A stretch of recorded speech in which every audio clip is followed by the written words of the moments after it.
মধ্যরাত। দরজায় টোকা পড়ল। দরজা খুলতেই টুকাই দেখল বাইরে কেউ নেই, শুধু একটা কালো বাক্স।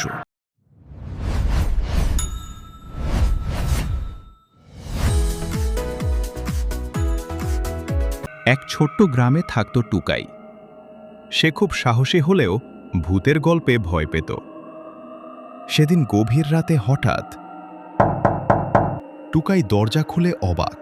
বাইরে কেউ নেই, শুধু একটা পুরনো কালো বাক্স পড়ে আছে।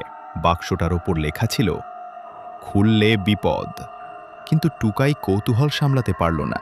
ধীরে ধীরে বাক্সটা খুলতেই ভিতর থেকে বের হলো অদ্ভুত সবুজ আলো। হঠাৎ পুরো ঘর কাঁপতে শুরু করলো, আর সেই আলো থেকে বের হলো ছোট্ট এক জাদুর পাখি। পাখিটা বলল, তুমি ভয় না পেয়ে বাক্স খুলেছ, তাই আজ থেকে তোমার সব ইচ্ছা পূরণ হবে। পরদিন সকালে টুকাই দেখল তার ভাঙা ঘরটা সুন্দর প্রাসাদে বদলে গেছে।